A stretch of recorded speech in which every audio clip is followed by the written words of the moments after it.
Hey everyone, how are you doing? This is Lee, and I have a record review for you. I want to say hey to Kay, and I'm going to do a review of an album for Kay called Somewhere in Time by Iron Maiden. And Iron Maiden is a group whose first album came out maybe when I was in high school. So they're a group that I have been familiar with for quite a while. And I had gotten all of their albums up to Peace of Mind. And then, for whatever reason, maybe because there were other groups coming out and only so much that I could buy, I sort of just didn't buy any more Iron Maiden albums. But I still heard some of their songs on MTV, and so a few of the songs, or at least one of the songs on here, I knew from MTV, and I'm not exactly sure if I had heard this whole album before. I know that I had heard some of the other songs too, but during this particular period where albums like this and a few of their others around this time period, I sort of am not sure how many songs I heard of that particular period, because I might have listened to a few things here and there, but I didn't really own any of the albums, so I haven't been really so completely certain about it. But I heard it for this review, and so let's say I dug most of it.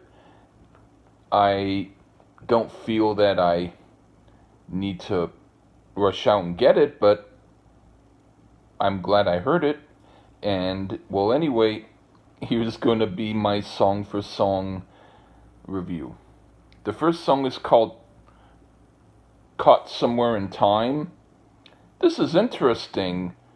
It's, to me, a mix of different kinds of stuff Iron Maiden does. Some of it reminds me of 22 Acacia Avenue. Other parts remind me of The Trooper, and other parts a little bit like To Tame a Land. I won't say the whole song is totally successful in sounding like one long good heavy jam, but enough really good parts are in it, so it definitely isn't boring. I do like most of it, but maybe the very beginning seemed a bit like fat that could have been trimmed, and I didn't even think about what he's singing of, because the vocals weren't the most interesting part. The drums and guitar would drive this song. Just from this one song alone, it seems to be a cross between the albums The Number of the Beast and Peace of Mind. And for a 7-minute song, it didn't seem to be too lengthy. Okay, the next one, Wasted Years. I like the groove of this song a bit better than the first song. It has more oomph to it. Except the chorus could have been improved, but the song itself reminds me of Judas Priest. I could see Judas Priest doing it. I think they'd do a good job. Now that I think about Judas Priest doing it, the chorus isn't so bad after all. Yes, this is one of the best songs Judas Priest never did. The middle part jam is great. And then Sea of Madness. This reminds me of old Iron Maiden with Paul Di'Anno. Unfortunately, it's not that great of a tune. They play it fast with energy, but it seems a little flat, like soda with its fizz gone to me. Maybe they'd do a good live version of it, but I'm not that into it here. And then Heaven Can Wait. Now this is good.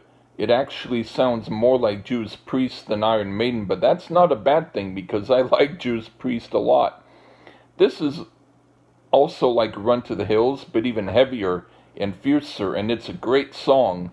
I can pump my fist to it. And then Loneliness of the Long Distance Runner. Wow, another Judas Priest sounding tune. But actually, this sounds more like if Judas Priest imitated Iron Maiden and Iron Maiden did a cover version of the song. It also, a lot of it reminds me of the song Hallowed Be Thy Name. I really like it. It's really fast and pounding, and I really dig it. This might be the best song on the album. It certainly gets my vote. And then Stranger in a Strange Land. This just dragged on and didn't do anything for me. It sounded like they were burning out and needed to do one more song for the album and try their best but couldn't get the fire to spark, in my opinion. Not my favorite. And then Deja Vu. This is cool. It sounds like the first Iron Maiden album, and even the vocals sound a little bit like Paul Di'Anno in places. I like it a lot. It might be my other favorite song on here. I could see this as something they'd play on MTV back in the day, but those times are gone. But at least we still have songs like this to rock out to. Right on. And then Alexander the Great, 365 to 323 BC. Okay, we have here what we'd call the epic.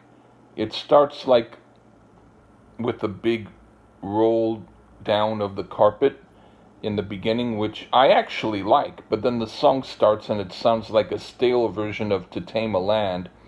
It's hard to figure which song is worse, Stranger in a Strange Land or this. Well, I don't want to hear both those songs again to compare, but I do like the complex rhythmic part in the middle of this, and the guitar solos are good, so this song is somewhat better. At least before the song is over, they tried to make it a little more energetic. So it didn't quite totally win me over, but as I kept listening, I liked it a little better. So anyway, yeah, I can see how when Steve Harris said in interviews that they were getting burned out during the recording of this because he had toured. I can see that, but I can also see that in some places they really did their best to do a good job. And I'd say overall, I liked about maybe 75% of it really good. And then the rest was like, not really my thing, but none of it was bad. It's just that some of it sounded a little tired to me, but the best songs were definitely worth it, and among some of here I was comparing Judas Priest to Iron Maiden again, but it's one of the best songs are some of Iron Maiden's best work. So anyway, cheers, everybody. I hope you enjoyed the review, and thanks, Kay. Take care.